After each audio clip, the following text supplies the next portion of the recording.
Bueno, vamos a empezar hoy entonces con la clase con la síntesis de proteína. Importante digamos, cuando uno comienza a hablar de síntesis de proteínas es que, bueno, esto ya lo saben, que los aminoácidos son tomados por los RNA de transferencia y estos RNA de transferencia tienen modificaciones de base. Primero presentamos, el RNA de transferencia tiene como la forma de un trébol. Tiene una región que se llama anticodón. Esta región anticodón es la que se va a unir a el RNA mensajero para poder justamente pegar, o sea, machear con el RNA mensajero y de esa manera poner el aminoácido. En el extremo 3' es donde se va a unir el aminoácido. Y en general son modificados de tal manera que algunas de estas bases van a ser modificadas para que le den mucho mayor estabilidad, además de la ya estabilidad que tiene por su forma tridimensional que acá estaría puesta, ¿no? Bueno, básicamente eso, los aminoácidos los nucleótidos son modificados para que le den mucho más estabilidad y que entonces el RNA de transferencia me esté durando para más de un ciclo y no vaya a degradación como la mayoría de los RNA. Que tenga una vida media mucho más larga. Para que se le una entonces un aminoácido al tRNA hay un gasto de energía y un gasto de ATP. Se forma el aminoacil, por ejemplo, AMP, y entonces una vez que queda con el AMP, esto se le une al tRNA y queda unido entonces al extremo que es el CCA. Ya habíamos hablado que a los tRNA se le había modificado el extremo 3' por CCA. Bien. Un punto importante es que a veces en el ADN, en el RNA mensajero, yo puedo tener inosina que va a pegar con uridina. La inosina, fíjense, que en general puede unirse a más de una base.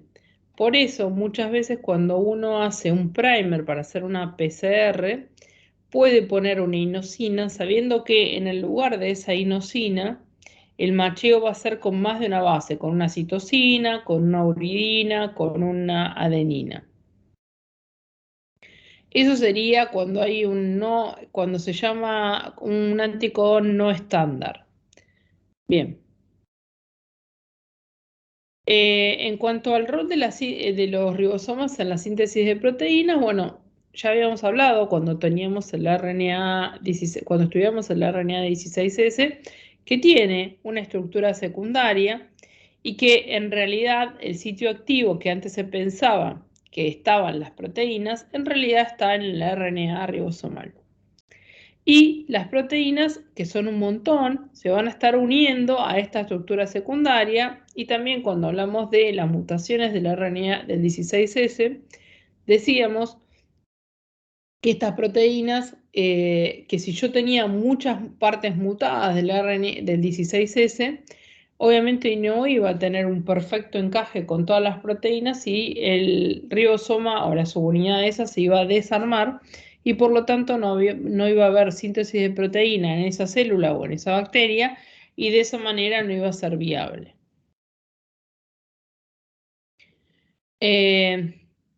Bueno, en general en los procariotas solemos tener RNAs que tienen muchos inicios, ¿no? Tiene el UTR, que es la parte que no se transcribe, no se traduce, perdón, y tanto en el 5' como en el 3', la secuencia del gen de la proteína y un nuevo inicio al comienzo de la otra proteína y un nuevo inicio al comienzo de la otra.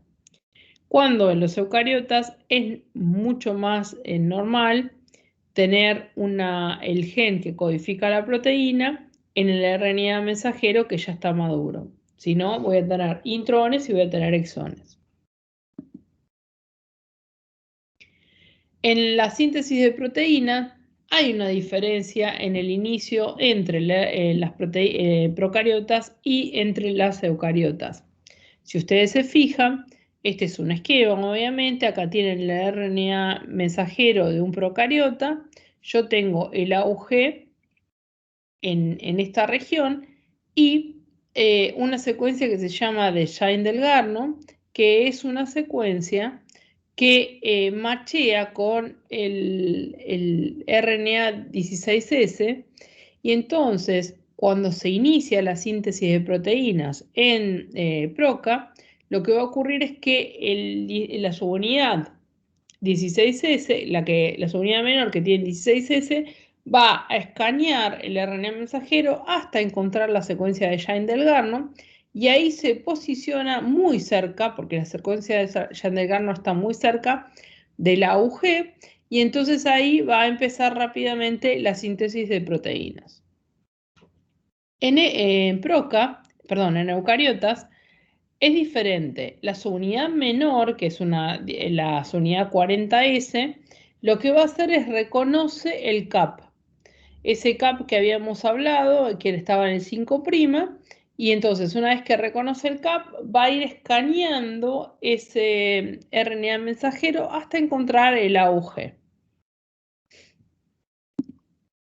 Como todo proceso, entonces la síntesis de proteína va a tener una iniciación, una elongación y una terminación. En la iniciación destacamos eso, destacamos un poco la diferencia entre la subunidad menor, que es la que inicia esta síntesis, tanto en PROCA como en EUCA. Lo que pasa es que en PROCA va a tratar de reconocer esta subunidad, esta secuencia de Shine-Dalgarno, y después se posiciona cerca de la UG. Sí, y en eucariotas lo que va a hacer es va a reconocer el CAP y empieza a partir del CAP.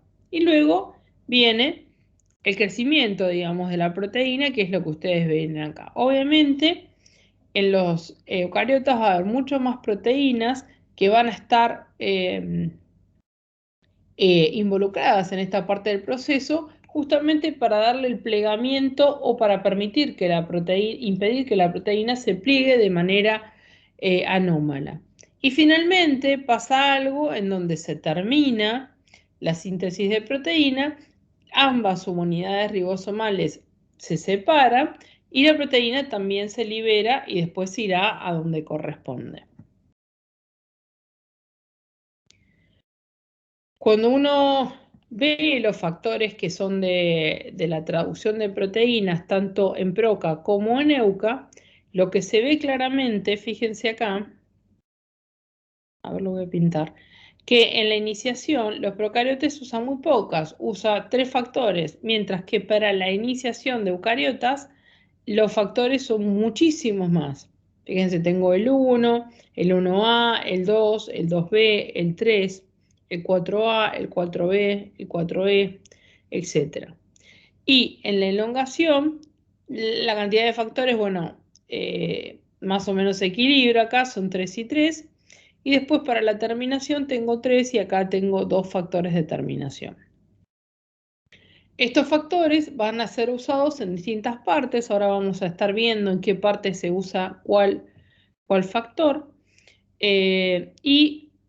Para distinguir los factores cuando los ven escritos de eucariotes de PROCA, los eucariotes tienen la E pequeña adelante de todos los factores. Entonces uno ya sabe que es un factor eucariótico.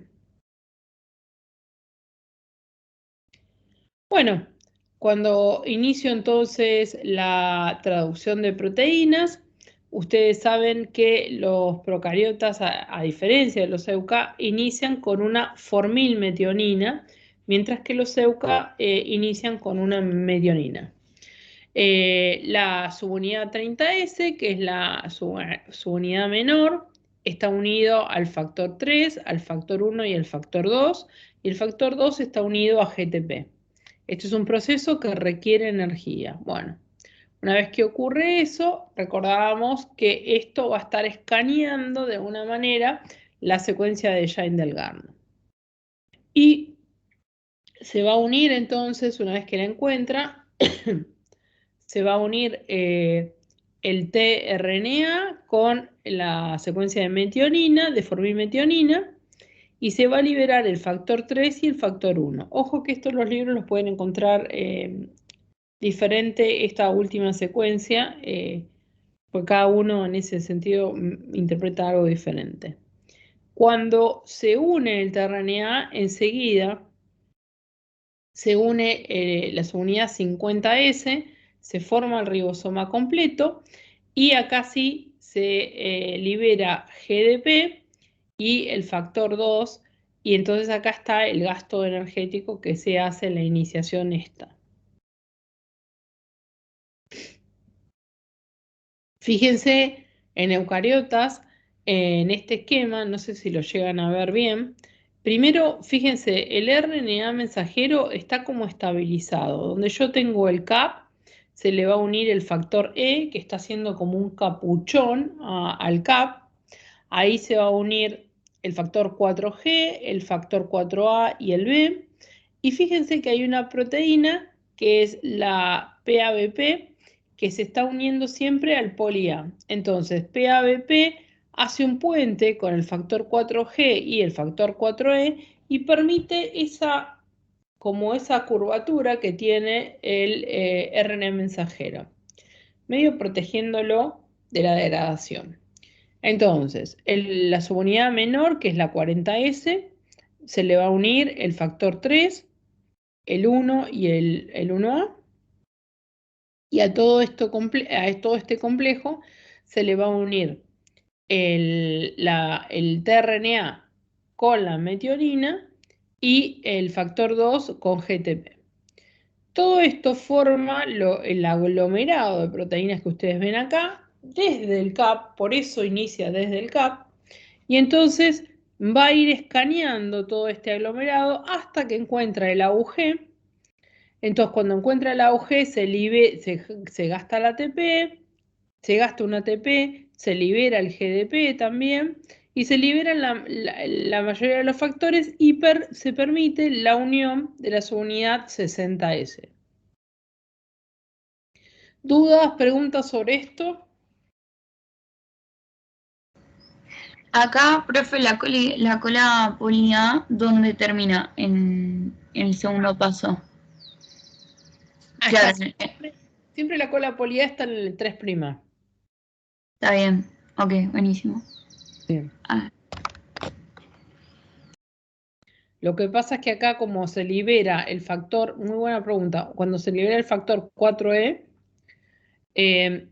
y se empieza a como desestabilizar esa parte porque ya el ribosoma va a empezar a escanear, entonces se desestabiliza. Igual vamos a ver el sistema de polisomas en donde el RNA mensajero va a estar formando también como un círculo justo con estas proteínas para que los ribosomas hagan como un círculo, vayan escaneando, se desarmen y se vuelvan a armar enseguida. Ahora eso lo vemos.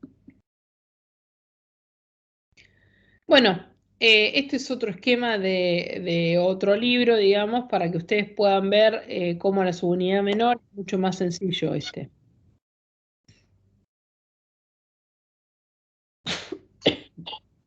Bueno, una cosa importante es que algunos virus tienen un sitio que se llama IRES, que es un Internal Ribosome Entry Site, en donde ustedes saben que los virus eucarióticos van evolucionando con las células, ¿no?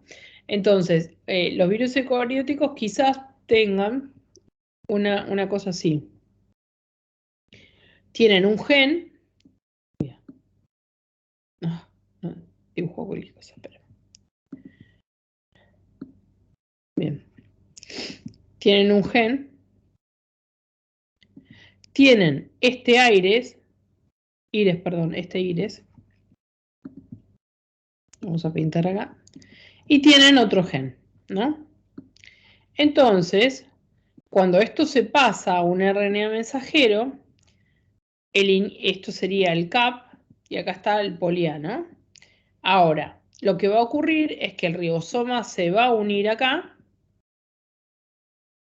pero también se van a empezar a unir acá en el IRES.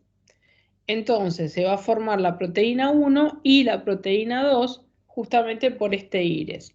independiente de lo que es el CAP. Entonces esta es como un artilugio, una estrategia que está teniendo el virus para continuar, para poder tener más de un gen juntos y no tener que tenerlos por separado, y todo este RNA mensajero se hace con el mismo promotor. Por ejemplo, yo cuando hago clonado, si quiero expresar dos genes con el mismo promotor, uso la estrategia del IRES. Hay IRES de más de un virus diferentes, e inclusive combino IRES de diferentes virus, y entonces puedo ir acoplando más de un gen y todo dirigido por el mismo promotor.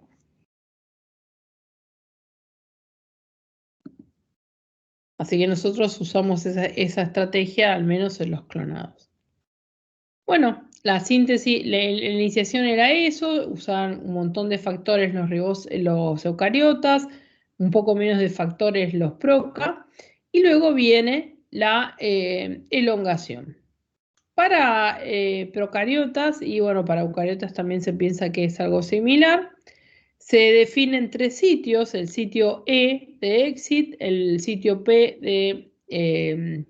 del polipéptido y el sitio A de aminoácidos, que son sitios como ficticios, digamos, que uno tiene en el ribosoma.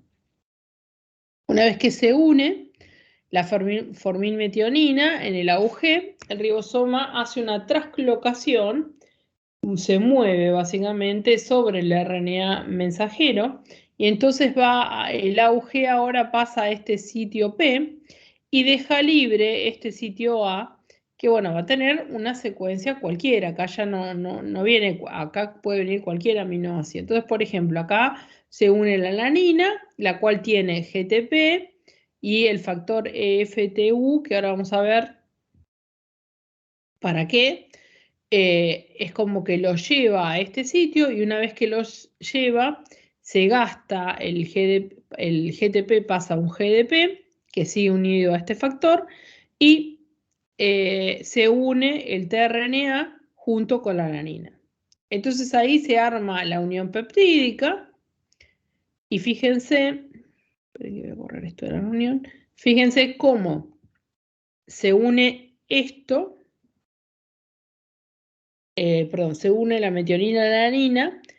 Entonces el ribosoma vuelve a hacer una translocación, este tRNA pasa al lugar de exit, y entonces, como no tiene unido ningún aminoácido, se va a ir justamente en el sitio de exit.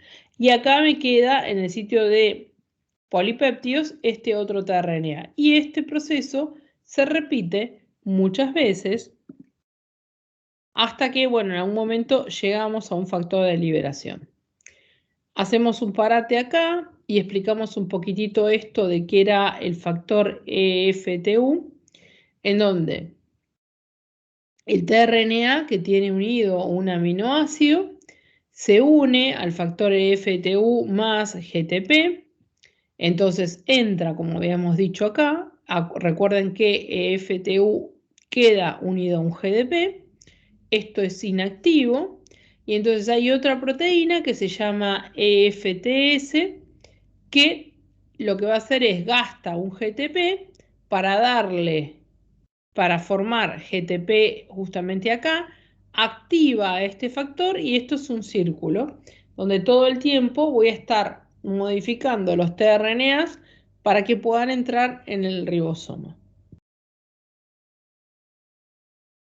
En eucariotas, esto lo va a hacer, en vez de EFTS, lo va a hacer EF1 beta gamma.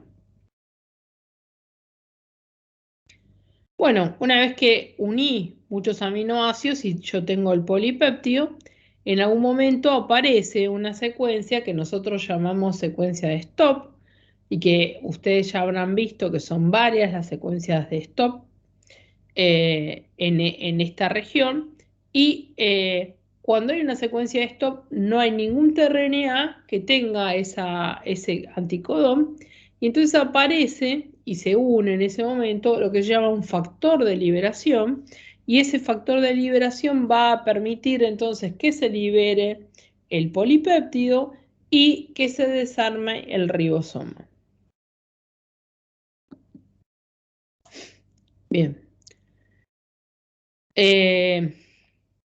Bueno, acá lo que ustedes ven es el 30S y el 50S, y fíjense que lo que les quiere mostrar este esquema es que el polipéptido va creciendo en este sentido, bien separado para que no haya ningún enriede, digamos, entre cadenas, del RNA mensajero que se encuentra en esta otra parte de abajo.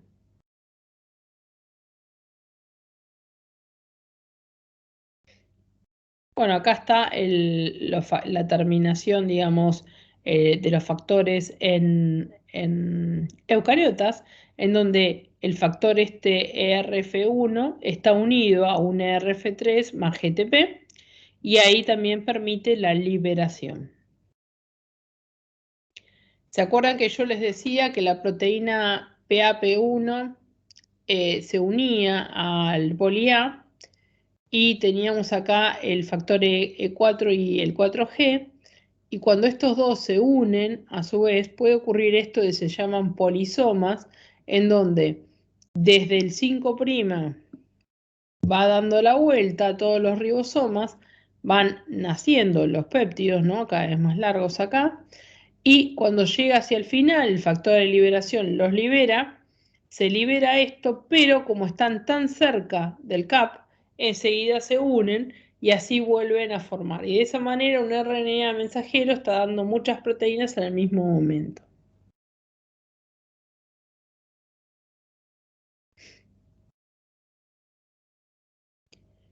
Bien.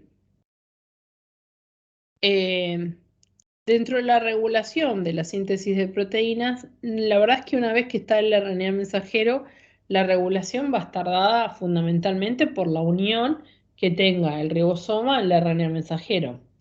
Hay, sin embargo, algunas proteínas, como este RNA mensajero de ferritina, que tiene una secuencia acá que sensa, digamos, la cantidad de hierro. Bien, entonces hay una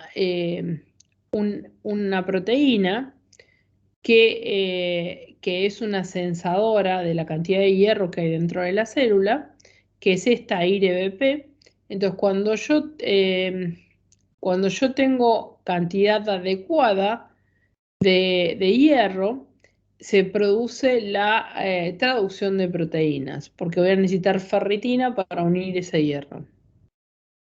Cuando el hierro escasea, lo que ocurre es que esta proteína se une a esta región IRE del RNA mensajero y bloquea la traducción de proteínas, con lo cual la ferritina no se produce en exceso. Eso sería una forma, por ejemplo, de regulación de esta síntesis de proteínas. Recuerden que la síntesis de proteínas es como la parte final que yo tengo de una vez que ya tuve la transcripción, con todas las regulaciones de la transcripción. Tengo el RNA mensajero con su vida media más corta en general, y eso va a depender un poco de las regiones que tengo, 5' y 3'. Y también en algunos casos tengo esto, que son regiones del RNA mensajero que pueden unir proteínas que son sensadoras, por ejemplo, en este caso de la cantidad de hierro. Pero obviamente no ocurren todas. Bueno, cuando yo hablaba un poco de que el péptido se va armando y hay proteínas que lo ayudan a armarse y a formar ese péptido o a impedir que se arme mal, ¿no? Están las proteínas que se llaman chaperonas. Las chaperonas están ayudando tanto al foldeo, bueno, ayudan fundamentalmente al foldeo adecuado de la proteína. Y bueno, entonces hasta que en algún momento cuando se termina de hacer el péptido, muchas veces cuando se termina de hacer el péptido, el foldeo adecuado requiere que la última parte esté mucho más cerca del inicio, ¿no? Que el N-terminal y el carboxi terminal estén juntos. Entonces, por eso las chaperonas hasta último momento, ellas saben cómo dirigir a cada proteína de la célula, justamente para que se pliegue en forma adecuada. Una proteína que no se pliega en forma adecuada puede ser una proteína peligrosa. Recuerden los priones, que los priones es una conformación diferente de una proteína que hace que esa proteína es peligrosa porque justamente lo que va a hacer es buscar dentro dentro de la célula modificarse a sí misma y hacer estos líos que hacen con la enfermedad de la vaca loca. Bueno, para síntesis de proteínas vamos a llegar hasta acá. Cuéntenme si tienen alguna duda, si esto yo creo que lo habían visto ya en alguna materia, no sé el grado de profundidad que le habían dado. Sí, esto lo vimos me acuerdo de BFM, lo de la ferritina y chaperonas y demás. Perfecto. Pero a mí me quedó una duda que no entendí bien la función de la EFTU, o sea, ¿cuál sería su función? La función es como, a ver, el tRNA no puede entrar solo al complejo este del ribosoma. Necesita ese EFTU porque para poder entrar necesita que se libere que tenga energía para poder quedarse ahí dentro de ese complejo. Entonces es como el complejo que le va a dar energía. Genial. Profe, una duda. Sí. Las chaperonas son genéricas, ¿no? O sea, no es una para cada proteína que se va a generar. Entonces, mi duda es cómo es que ayuda a tantas proteínas a plegarse correctamente. O sea, eso, o sea, es como que lo que impide es que se enríe en primer lugar y después que se vaya plegando de apartes o... Sí, pero no, muy buena tu pregunta. De hecho, siempre ha sido una duda mía. Yo no trabajo con chaperonas y esa duda que vos tenés es la que siempre. En realidad, las chaperonas son varias. Entonces, calculo que tiene que ver con que reconocen una determinada digamos, una determinada secuencia peptídica. Y sí hay chaperonas que están asociadas a determinadas proteínas para el plegamiento. No es que son todas genéricas, son varias. La verdad que hay gente que está trabajando específicamente en chaperonas. Perfecto, gracias, profe. De nada. Bueno, vamos a dejar. ¿Tiene alguna pregunta más de proteína, síntesis? No.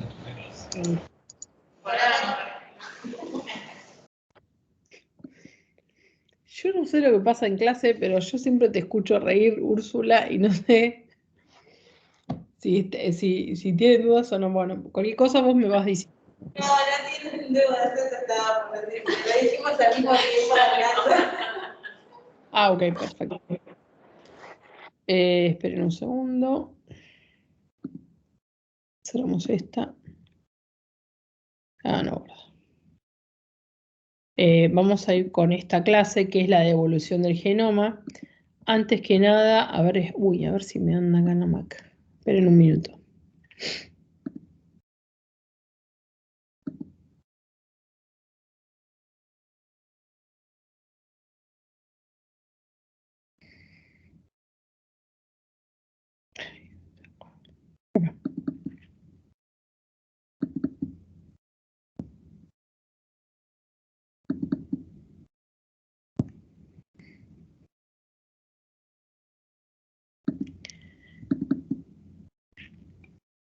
Profe, mientras se puede hacer otra pregunta.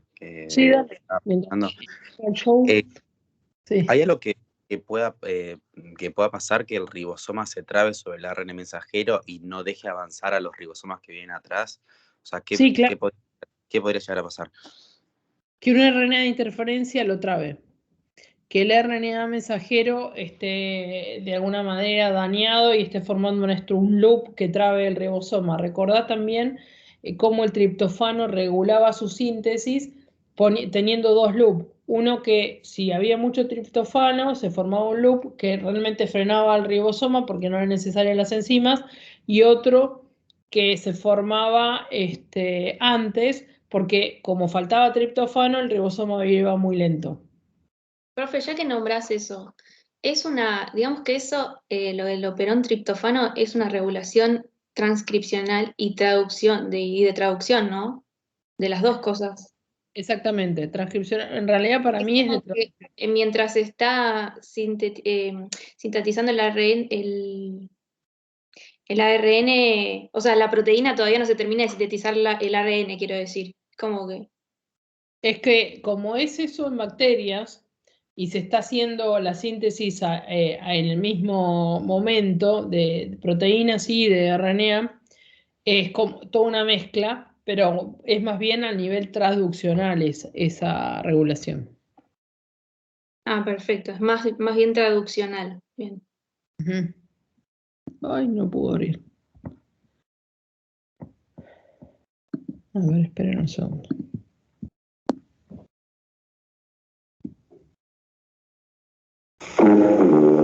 Buenísimo. No sé si ven el video. Sí, con sonido también. Bueno, buenísimo. Ahora el sonido les va a parecer raro. Pero los voy a, como es, ambientar. Este es un video que se pasa, vieron en algunos museos los que tuvieron tiempo, los que tuvieron la oportunidad, digamos, de viajar, en algunos museos, sobre todo en Estados Unidos, generan como salas en donde hay presentaciones, no sé, el esqueleto de un dinosaurio, etcétera, y salas en donde son más pequeñas, reducidas, hay asientos, uno se siente y pasa una película que pasa, termina y vuelve a empezar. Acá también en algunos lugares. Sí, yo vi acá también. Bien, perfecto. Bueno, este es un video que se presenta en el Museo de Ciencias Biológicas de Washington, que está en una región que se llama el Mall, donde está el obelisco. Bueno, está ahí el museo. Y bueno, yo fui a ese museo, pero en realidad el video me lo pasó otra persona. Y que está muy bueno porque piensen que en este museo no va a ir gente que ya está preparada para ver biología molecular o ver todo. Y por otro lado, esto lo hizo un artista canadiense, muy conocida, es una pareja, creo. Y bueno, quiero que lo vean y después que lo terminen de ver, me comenten qué cosas destacan, si quieren lo van escribiendo, destacan de esto, tiene que ver con el origen de la vida. Obviamente es animado, es como divertido para que la gente entienda el origen de la vida, pero que no se aburra y salga de la sala. Es un ratito, así que lo miramos y después hablamos.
Carbon, hydrogen, oxygen, nitrogen. Carbon, hydrogen, oxygen, nitrogen. Carbon, hydrogen, oxygen, nitrogen. C-H-O-N.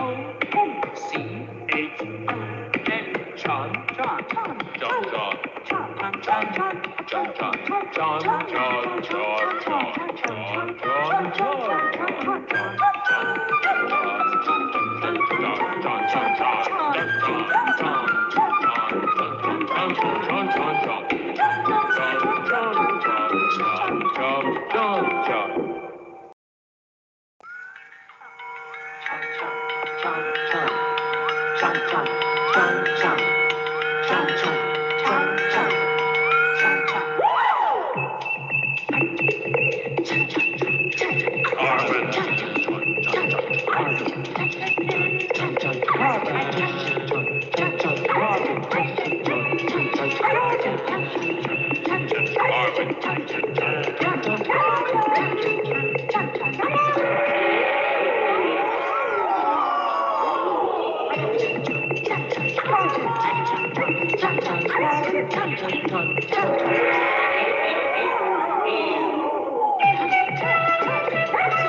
Bueno, el video termina como empieza, porque como es esto de ciclos constantes, en general le ocurre eso. Bueno, los escucho. Está muy bueno. Está muy bueno. Porque ustedes ahora entienden mucho más, entonces que esto lo ve chicos chicos. Sí, es muy llamativo. Me gustó cómo está como representado el que al nutrirse de distintas cosas, como ahí a lo último, como que van adquiriendo distintas características y esa diversidad al final. Está muy bueno. Sí, también como todo a partir de los elementos básicos, ¿no? De carbono, hidrógeno, oxígeno, nitrógeno, y cómo se fueron uniendo y formando distintas estructuras, que algunas sobrevivían o no, según lo ambiental. O sea, como que nada, estaba muy bueno representado. Sí, también muestran en esa parte de que algunos organismos no, cómo se forma la capa de ozono.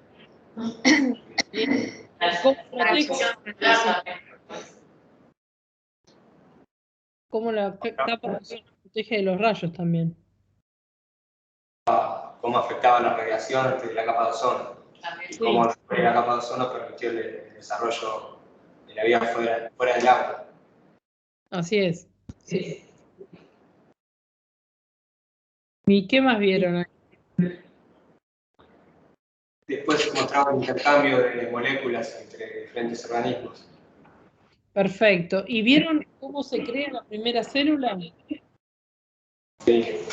Sí, hubo una parte como que, bueno, justamente después de que empezó a llover, que empezó a haber más hidrógeno y oxígeno, bueno, primero se hizo la capa de ozono y no sé qué, pero a partir como que de esos elementos fue como que surgió la primera célula y luego las que empezaron a existir como que empezaron a consumir carbono, hidrógeno, oxígeno y nitrógeno y a partir de ahí como que se hacían más complejas.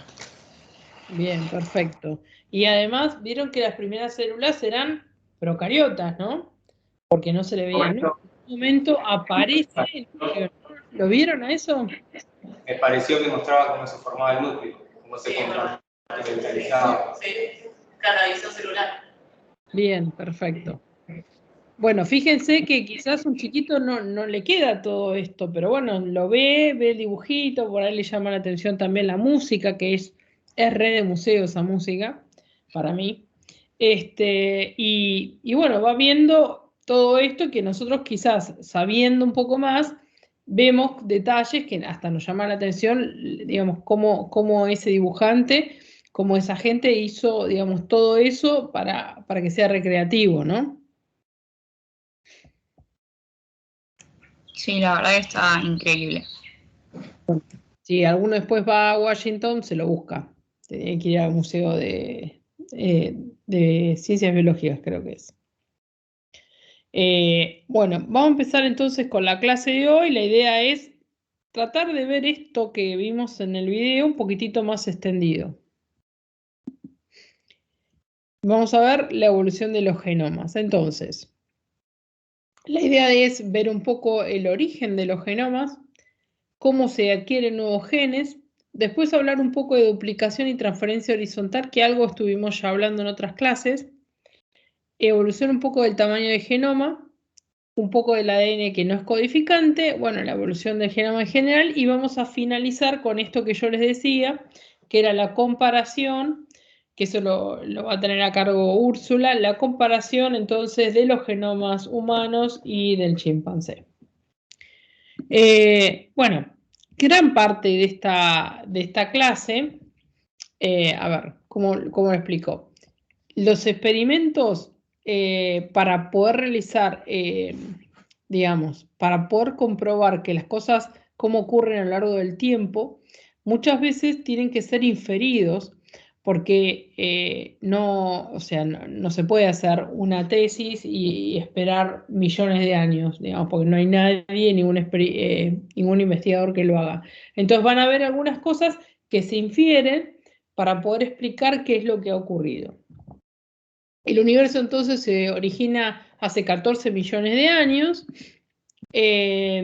Después, 10 millones de años, ahí comienzan las galaxias a partir de una nube que es emitida por el Big Bang, ¿no?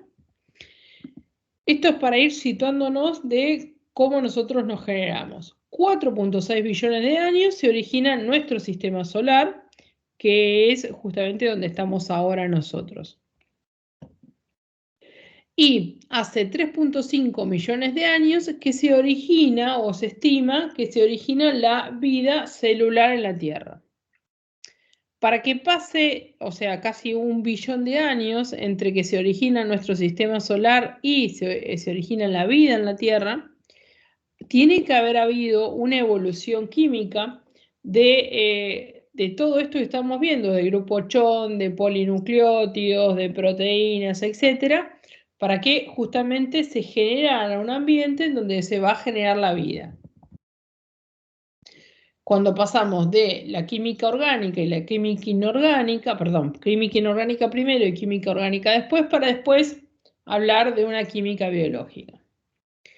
Se cree que los primeros océanos de la Tierra tenían una composición salina muy similar a la actual. La gran diferencia eran los gases de la atmósfera. Había un predominio de metano y de amonio, que es una atmósfera hoy para nosotros muy tóxica. El oxígeno no estaba tan representado, de hecho acabamos de ver en el video que el oxígeno aparece cuando se forman estas uniones y se libera agua y obviamente hay oxígeno y después también se forma el ozono. Pero entonces la composición de la atmósfera era la que era diferente. La composición de la atmósfera a lo largo de la evolución de la Tierra se ha ido digamos, mejorando no, digamos, se ha ido adaptando según la población de la Tierra. O sea, cuando empezó a haber vegetales, obviamente hubo mucho más oxígeno. Lo que sí se pudo probar en el laboratorio es que si yo hago descargas eléctricas en presencia de metano y amonio, que era digamos, lo que yo tenía en la atmósfera, se puede hacer una síntesis química de algunos aminoácidos pequeños como es la alanina, la glicina, así, etc. También se puede formar cianuro de hidrógeno y formaldehído. Ahí les puse las fórmulas. algunas las habrán visto en química. Que esto puede reaccionar entonces con otros aminoácidos, dando purinas, pirimidinas, que serían la base del ADN, y en mucho menor escala azúcares. Básicamente lo que les quiero decir es que en esa atmósfera de metano y amonio, con descargas eléctricas, se pudieron ir formando los primeros ladrillos que hacen falta para tener la base de lo que serían los ácidos nucleicos y la base de lo que serían las proteínas. ¿Bien? Bien. Ahora, estos ladrillos se piensa que han polimerizado en forma azarosa. Bien. Otra cosa que tenemos que ver es que, bueno, yo tenía el océano que no tenía estos ladrillitos, o sea, no tenía aminoácidos, no tenía piridinas, purinas, y de pronto tiene que aparecer una cierta cantidad importante de todo esto para que se empiece a formar la vida. O sea que tiene que haber pasado un montón de tiempo para llegar a una concentración en los océanos muy grande. Una vez que yo tengo esa concentración, se empiezan a ensamblar, como vimos, por distintas reacciones que son azarosas, y empiezan a formar las primeras macromoléculas. Bueno, es lo que yo les decía, esto es lo que no se pudo reproducir en el laboratorio por el tiempo, es muy difícil simular el tiempo. Y se estima que en el mar había unas 10 a la 10 moléculas por litro y que esta polimerización llevó billones de años, ¿no?, para que esto ocurriera. Bueno, nosotros hoy sabemos que es el ADN quien lleva la información genética, pero al principio uno podría no saber quién fue, si fueron los polinucleótidos o los polipéptidos, porque la verdad es que los ladrillos se formaron de ambos. Y entonces, como que hubo una cierta hay duda de qué es lo que pudo haber ocurrido, porque recuerden que es como el huevo y la gallina. Yo tengo los genomas y por el otro lado tengo las enzimas, que son proteínas, o sea, ¿quién surgió primero? Entonces, en 1980, en los 80, digamos, se descubre lo que son las ribosimas. Las ribosimas son fragmentos de RNA que tienen actividad catalítica. Entonces, al encontrar las ribosimas, dijeron, bueno, entonces es probable que sea el RNA quien haya iniciado todo, porque ya tienen actividades proteínas. ¿Y qué actividades le encontraron? Bueno, le encontraron actividades de autoclivaje que pueden clivar, o sea, cortar otros RNAs, no solamente ellos mismos, sino otros, y también pueden hacer síntesis de uniones peptídicas. Entonces, si las ribosimas pueden hacer todo eso, entonces realmente podrían haber sido las ribosimas las responsables. Bien. En los tubos de ensayo, y esto ya se probó en el laboratorio, lo que se ve es que una molécula de RNA, o sea, una ribosima, puede hacer síntesis de ribonucleótidos, la síntesis y la copia de moléculas de RNA, y la transferencia de un aminoácido unido a un RNA a otro aminoácido formando un polipéptido, o sea, sin la necesidad de tener un ribosoma. Bien, entonces, conclusión de todo este trabajo, que está, digamos, resumido en 2 slides, es que el primer sistema bioquímico funcional fue el RNA. De hecho, esta primera parte, en donde antes de que se inicie la vida, se lo llamaba el mundo del RNA porque el RNA era el más importante. Al tener actividad de proteína, el RNA era el más importante. ¿Cuál es el modelo que manejamos hoy en día para decir cómo se inicia la vida? Bueno, La verdad es que el RNA lo que hacía es, se formaban lo que se llaman moléculas primordiales, en donde se iban uniendo los nucleótidos uno al lado del otro, en forma totalmente azarosa. Empezamos en esta parte del esquema, y luego para poder copiarse, digamos, cuando algo se podía copiar, sencillamente, ustedes saben que, como todo, ¿no? Cuando nosotros copiamos, se pega el adenina tomatimina o uracilo, etc. Entonces yo siempre tengo el par. Esto se hacía sin ninguna enzima inicialmente. Se producía lo que se llama polimerización espontánea, o sea, se habían unido todos y después se polimerizaban espontáneamente. Y entonces ahí yo tenía una copia de unidas. Luego eso se dividía de alguna manera, o por acción de energía externa, como puede ser un rayo, se dividía y ahora yo tenía dos moléculas que tenían la misma secuencia. Y esto ocurría con un montón de moléculas que tenían un montón de secuencias azarosas. Entonces, había un montón de RNAs que tenían una variedad de secuencia diferente, hasta que surgen entonces las ribosimas, ¿no? Ahí es donde aparecen, perdón, acá lo que quiero marcar es ribosimas. Ahí aparecen de esta forma azarosa las ribosimas. Entonces, cuando surge una ribosima, esto tiene una ventaja sobre lo otro que era azaroso, en que empieza a tener actividad y no surge una única ribosima, surgen varias y cada una de ellas con una actividad diferente. Entonces, se pueden autopropagar, pueden empezar a hacer pequeñas síntesis y así se forman lo que nosotros llamamos las primeras moléculas, que son los protogenomas.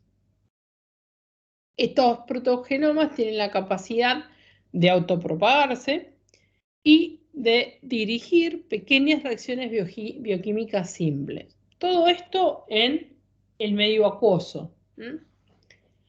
Entonces, se piensa que estas reacciones tenían o necesitaban energía a través de la hidrólisis del ATP y del GTP, que justamente son las dos moléculas que ustedes ven, están en casi todos los procesos, siempre o es ATP el que da la energía o el GTP. Bueno, se especula que más o menos cuando todo esto está en grandes cantidades en el océano, empiezan a aparecer los primeros lípidos, y con esos lípidos, como yo tengo una superficie acuosa que es hidrofílica y los lípidos son hidrofóbicos, el lípido va a formar una especie de membrana para justamente dar la parte hidrofílica hacia el agua o hacia la parte acuosa y la parte hidrofóbica hacia la parte más lipídica. Se piensa que los lípidos fueron formados por las mismas ribosimas o por reacciones químicas. Eso todavía no está muy probado. Y una vez superada esa masa crítica de lípidos, los lípidos van a tender a formar micelas, y las micelas van a englobar algo, por ejemplo, ribosimas, o por ejemplo, estos protogenomas. ¿Y qué fue la ventaja de esto? Bueno, la ventaja es que al tener un protogenoma dentro y que ese protogenoma se pueda dividir, eso que había envuelto al protogenoma en realidad iba a tener, o quizás más de uno, algunas ribosimas en su interior que estén sintetizando más productos.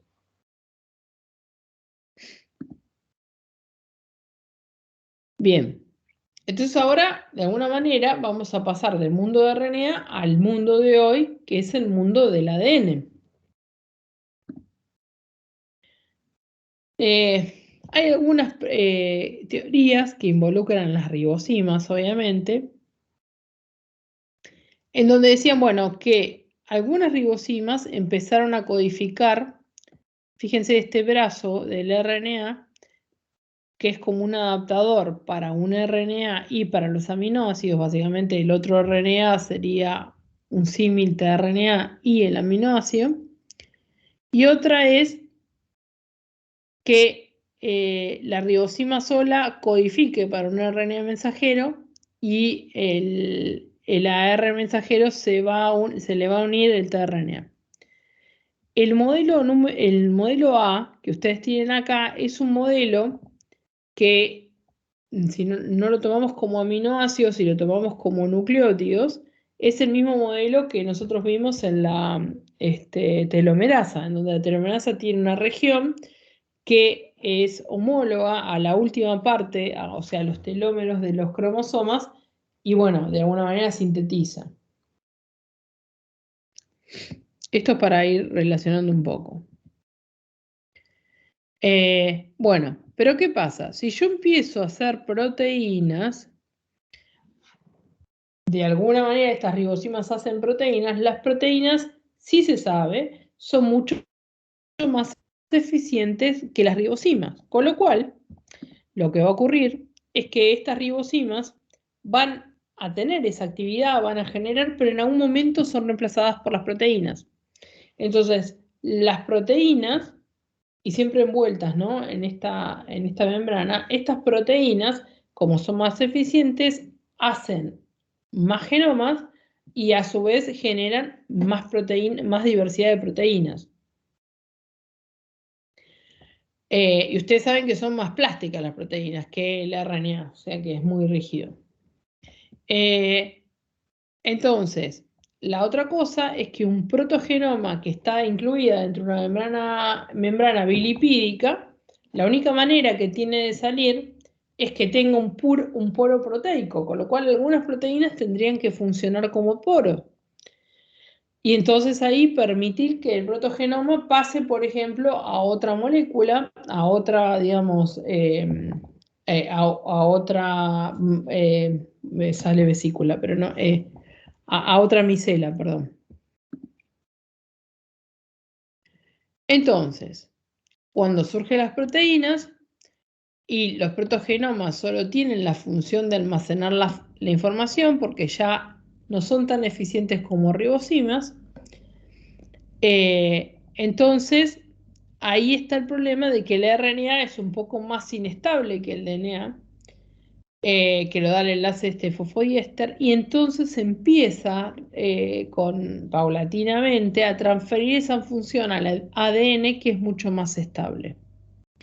Y entonces ese proceso no es un proceso corto en el tiempo, sino que es un proceso largo en donde se va a transferir toda esa función al ADN, y es ahí como el ADN queda como el que tiene la función. Bien, y veamos un poquitito esto. Cómo transfiero la función al ADN, o sea, cómo genero esto. Y ustedes ya lo vieron con los virus, en donde nosotros teníamos RNA, teníamos los ribonucleótidos, si uno los reduce se forma desoxirribonucleótidos, ¿no? Entonces, la transcripción reversa, que es lo que ya vimos en algunos virus, el ADN acá, entonces el RNA está en verde, el ADN está en rojo, se forma esta molécula híbrida, y finalmente tengo una molécula de ADN de simple cadena. Ahora, para que sea estable, el ADN tiene que ser de doble cadena. Para que se pueda reparar, que es lo que ya estuvimos viendo, y para que se pueda mantener una copia. Bien, en algún momento, entonces este ADN se hace de doble cadena. Se piensa que estas moléculas de ADN eran diversas, sabemos que había proteínas entonces que las estaban ayudando a replicarse, y que se pensaba que en ese momento el ADN, cada uno de los ADNs codificaba una proteína, obviamente tenía una ventaja evolutiva contra un ADN que no codificaba nada. Sí. Bueno, ¿podés repetir de nuevo lo de esta slide? Porque se cortó todo y no se escuchó nada. ¿Desde dónde? Desde acá, cuando empezaste a leer esta slide. Ok. Formamos entonces un ADN de doble cadena porque es un ADN que es más estable, ¿bien? Y además se piensa que cada molécula de ADN que era estable codificaba para una única proteína. Era sencillamente un gen. Entonces, la parte evolutiva de esto y la ventaja evolutiva es que yo tenía ADN, que era más estable. Ese ADN formaba proteínas, o sea, tenía que pasar por el RNA primero, pero formaba proteínas. Esas proteínas ayudaban por un poco a la replicación del ADN y a formar más proteínas y a tener más ADN. Entonces estas micelas de pronto empezaron a agrupar más de un ADN diferente. Eso significa que tenía más de un gen diferente, más de una proteína, y entonces aquellas que tenían mucho más genomas, tenían más diversidad de proteínas y podían hacer más funciones. Entonces, acá nos estamos acercando al origen de la vida, porque en el momento en que una de estas micelas tenga la suficiente cantidad de ADN, que nosotros ya habíamos hablado que teníamos en determinadas bacterias, ¿no? Una cierta cantidad de genes, que eran 250 aproximadamente, para que la vida sea libre, digamos, al aire libre, en el ambiente, sin depender de otra cosa. Cuando yo llego a esa cierta cantidad en donde puedo tener mis propias funciones, en donde me puedo replicar, etcétera, ahí nace la vida. Entonces, cuando nace la vida, digamos, uno piensa que tiene que haber sido única. La verdad es que se piensa que debe haber surgido en distintos lugares de estos mares, pero que hay una única vida, digamos, que fue la que continuó. Porque se piensa que todos provenimos de un ancestro común, debido a que mantenemos más o menos, no todo, pero más o menos las mismas características. Entonces, en el árbol de lo que sería la vida, se piensa entonces, acá tenemos las eubacterias, acá tenemos las arqueas y acá tenemos los eucariotas, y que bueno, que todo se origina de un único punto.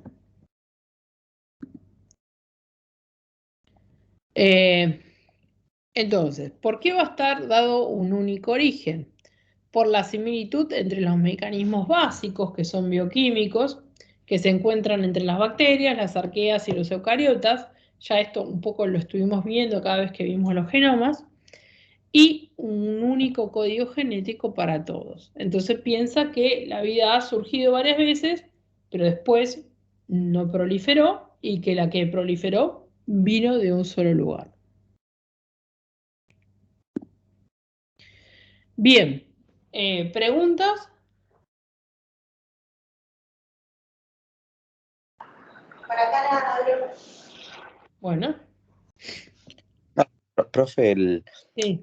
no, quería mencionar solamente el experimento de Miller, creo que es el que probaba que a partir de estos elementos básicos, que era lo del el cultivo primordial, que a partir de los elementos básicos en un laboratorio podían probar que se formaban con energía, que serían los rayos y demás, estos complejos o estas estructuras más complejas, que incluso creo que se daban algunos aminoácidos y demás.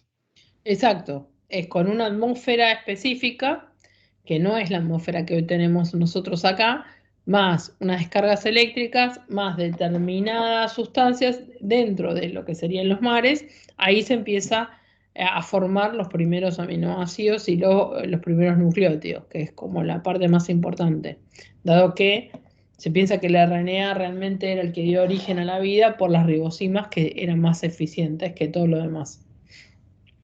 Pero sí, esos serían los experimentos de Miller. Perfecto.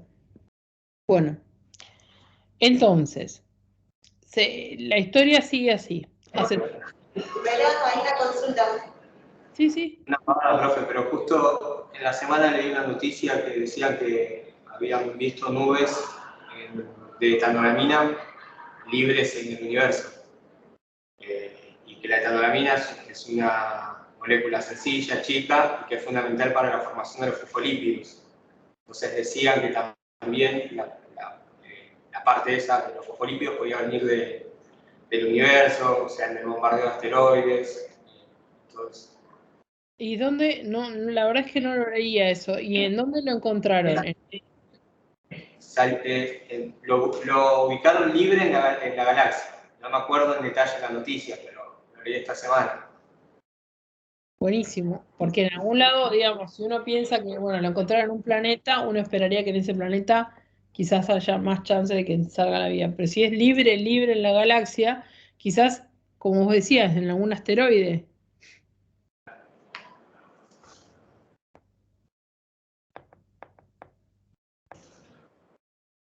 Entonces venimos de Marte. Estoy en el micrófono.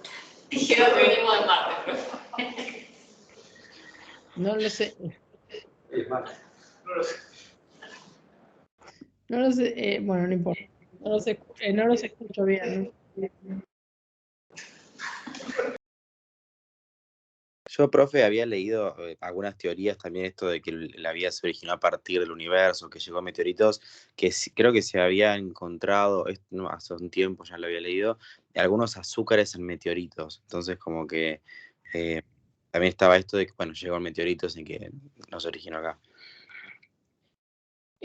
Bueno, sí, está, digamos, lo del caldo primordial es como que ya está probado eso, es lo que vos dijiste, son experimentos en donde se piensa que es eso. Quizás algo de diversidad pudo haber llegado, de hecho en algunos meteoritos se han encontrado bacterias, digamos, que han venido en meteoritos, eso sí se ha visto. Ahí en algunos museos yo lo vi, están los meteoritos y te dicen, bueno, se han encontrado bacterias en este meteorito, etcétera, etcétera.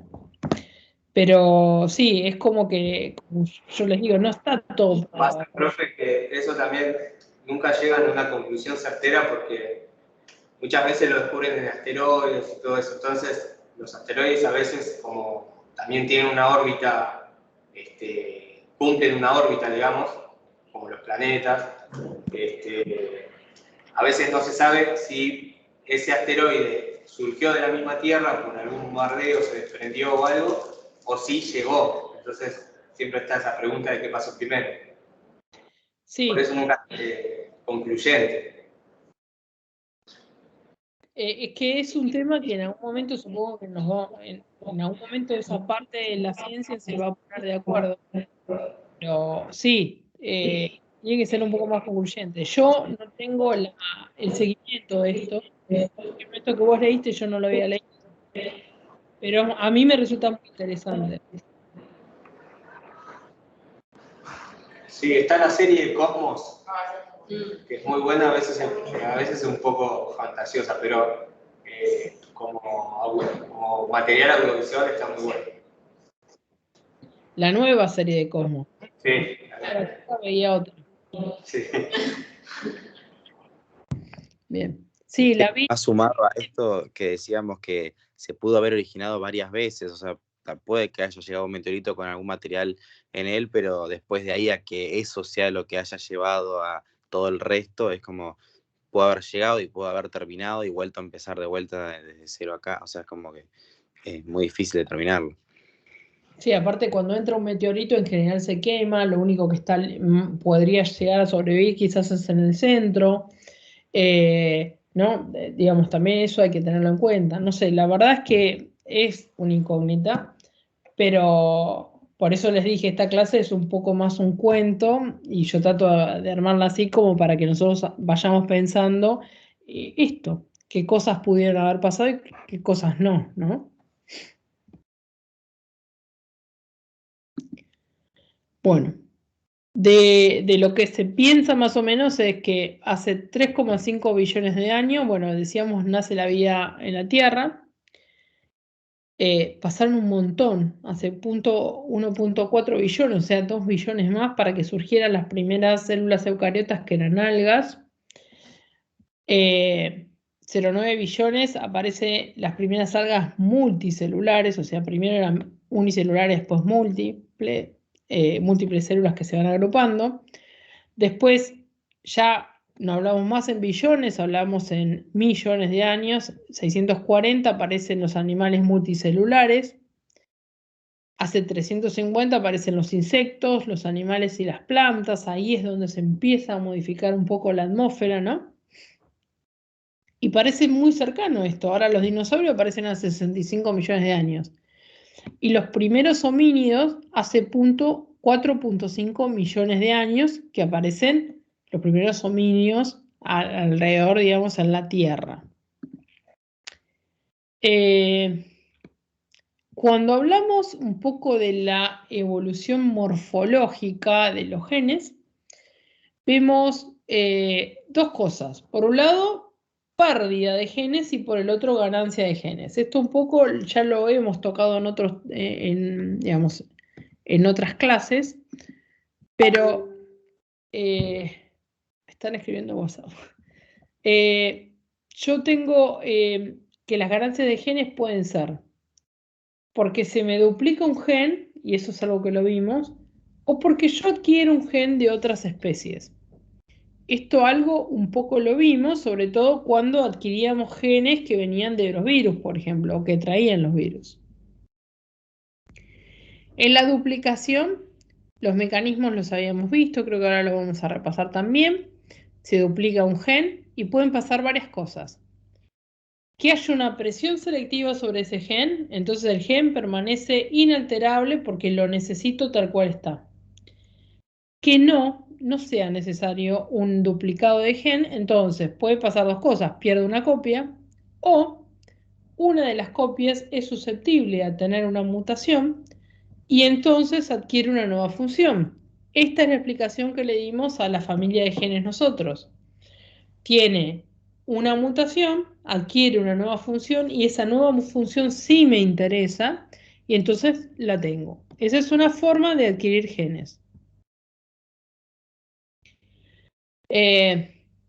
Bueno, una de las mutaciones cuando yo pierdo, digamos, más común es el pseudogen, que también lo vimos, es que altero el marco de lectura y ya es, digamos, no lo puedo leer. Un ejemplo de una presión selectiva en ambos es, por ejemplo, los genes de las copias de los RNA ribosomales, que tenemos entre 2 y 500 copias. Y eso es justamente porque se duplicó el gen y yo lo necesito.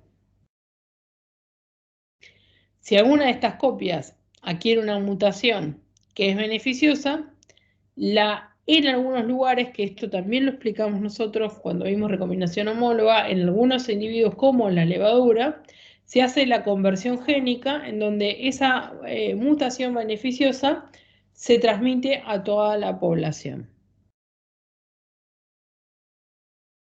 Dentro de los mecanismos que yo tengo de la duplicación de genes, tengo el crossing over, que es desigual, ahora lo vamos a ver, el intercambio desigual de cromátides hermanas, amplificación del DNA, el split page, que también lo vimos en la replicación, la retrotranscripción, se piensa que la aldolasa viene de ahí, y los retrogenes, que nosotros sabemos que carecen de intrones porque ya fueron, digamos, pasados de un RNA maduro, o pueden ser pseudogenes que se habían quedado sin su promotor y se inserta inmediatamente después de un promotor. En el crossing over desigual,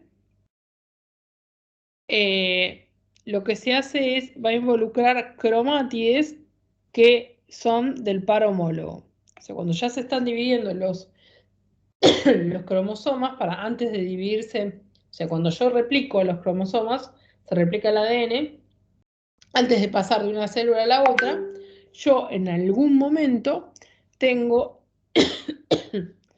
voy a tener estas 4 cromátides, y entonces entre par de cromosomas homólogos yo tengo secuencias de homología, y estas secuencias de homología son las que me van a permitir hacer un crossing over. Como es desigual el intercambio de cromátides, lo que puede ocurrir es que uno de los cromosomas, esta cosita negra, lo quise poner yo como que era el centrómero, uno de las hebras se queda con un gen de más. que sería, se queda con el azul y el rojo. Y ahí, cuando esa hebra de ese cromosoma se replique, va a dar a las células siguientes 2 cromosomas. Si eso le da ventaja evolutiva, obviamente que esas células son las que van a preponderar. Cuando yo estoy amplificando el DNA, a ver, esto se lo puse del esquema del libro, y ustedes recuerdan que tienen la horquilla de replicación. Si tengo secuencias homólogas que están como enfrentadas, puede ocurrir una duplicación de genes y que yo me quede con más genes de un lado que del otro, dentro de la amplificación del DNA. Eso es otra de las teorías de por qué se pudo haber replicado. Profe, creo, bueno, no sé, pero creo que faltó en la diapo 37, o no sé si es lo mismo. No, tenés razón, me olvidé la diapo 37. Ok. Esto es así. Bueno, la diapo 38 es cuando yo estoy amplificando el DNA. Y en la diapo 37 es entre las cromátides hermanas, este es el centrómero, entre las cromátides hermanas, acá está el dibujo, chicos, como que una de las cromátides hace un loop. Yo tengo secuencias homólogas, que son las amarillas, esto me permite hacer recombinación homóloga y una de las cromátides se queda con los 2 genes. Nuevamente, presión de selección positiva, esos genes se mantienen.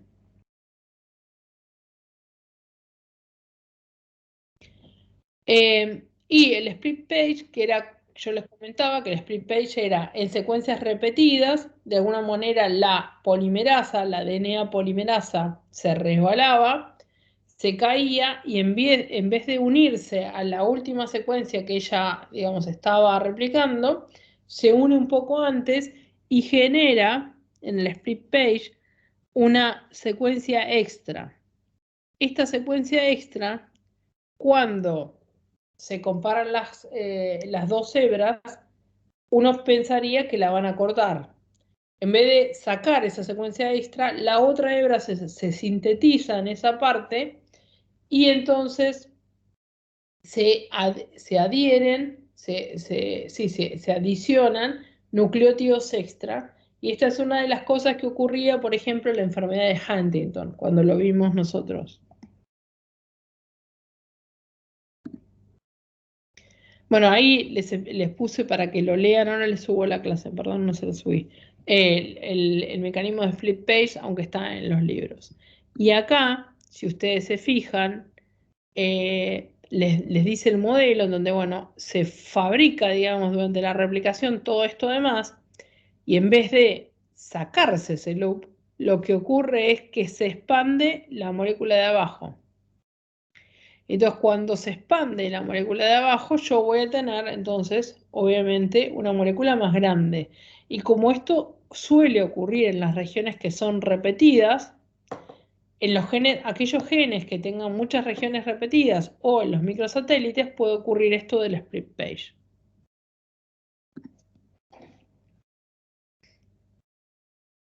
Bien.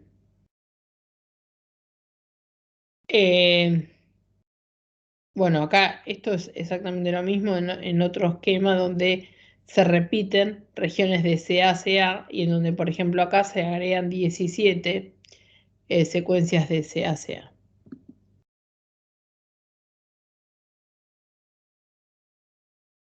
Bueno, en la replicación, en el split page hay algo del modelo que tiene críticas. Dice que no todos los codones que digamos, que se repiten son los que generan este split page. Por ejemplo, se sabe que la secuencia CAG se expande, o sea, hace split page y se expande, pero no la GGA, por ejemplo. Tampoco se puede explicar por qué algunas expansiones son tan largas dentro de las moléculas. Recuerden que en una misma familia, cuando se hace este tipo de expansiones, los más jóvenes tienen expansiones más largas. Y tampoco se entiende este gasto extra de energía del sistema, en donde en vez de cortar la expansión, justamente la resintetiza. No se sabe, pero sí se sabe qué ocurre Con lo cual, de alguna manera, este mecanismo de split page todavía requiere una vuelta de tuerca para poder explicarlo mejor, pero sí está ocurriendo.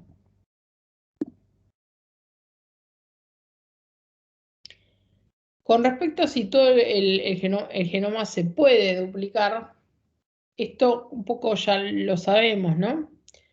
En algunos genomas de plantas puede ocurrir, pero en general son plantas que tienen disminuida su vida. Acá les muestro en uno de los cromosomas, en rosa, se ve que cuáles son los que se han duplicado. Fíjense, en esta parte del cromosoma se ha duplicado bastante. Y en azul, acá está bien chiquitito, pero bueno, en azul, solo viendo los colores, se ve las duplicaciones que vienen de otro cromosoma. Bien. Nosotros sabemos que la duplicación de un cromosoma entero nuestro no nos es favorable. Por ejemplo, se replica por ejemplo, en Down se replica, hay otras enfermedades en donde hay una copia extra de todo un cromosoma y en general trae más inconvenientes que, supónganse, que tener las dos copias nada más. Es como que produce un desbalance en la producción de las enzimas que corresponden, las enzimas, las proteínas, lo que corresponde a ese cromosoma, y ese desbalance le cuesta al cuerpo mantenerlo, ¿no?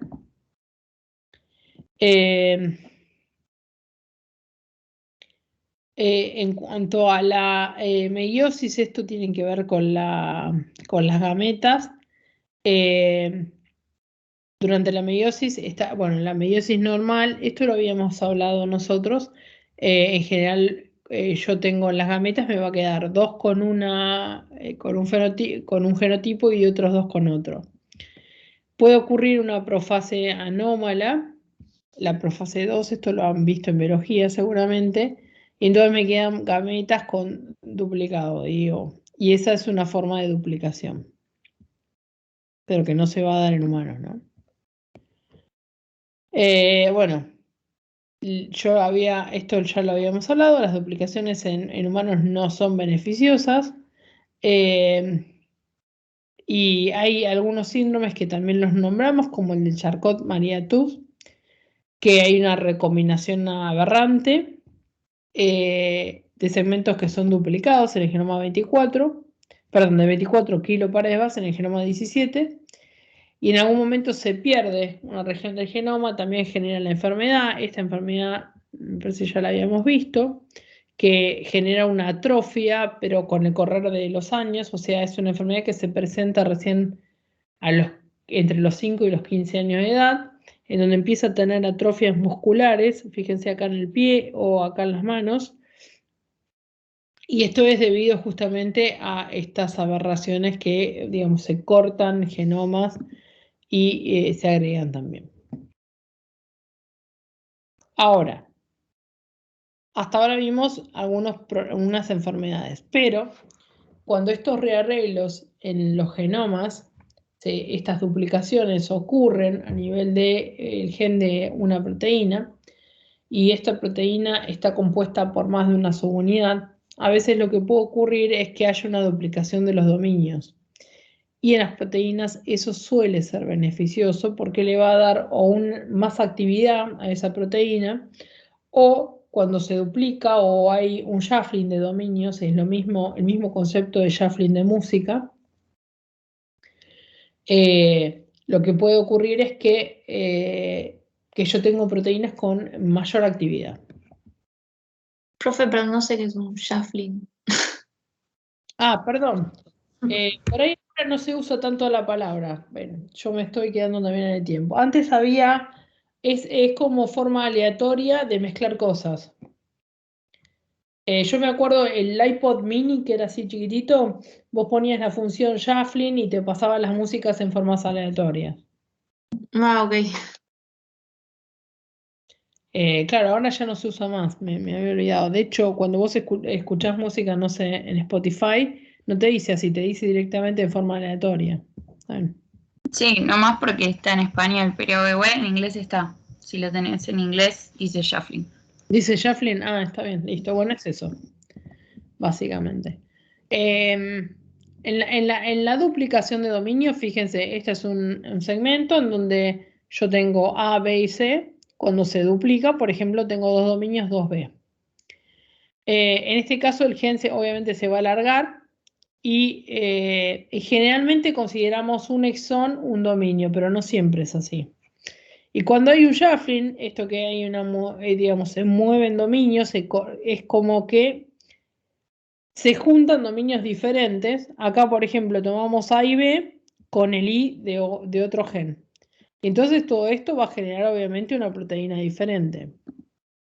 De hecho, el ejemplo es el gen de TPA, que es el activador tisular de plasmidógeno, en donde se sabe que tiene de fibronectina, tiene uno de los dominios, después tiene un dominio del epidermal growth factor y después tiene otros dos dominios del plasminógeno. Todo eso es el TPA. Esto obviamente le va a dar muchísimas funciones más a esta proteína.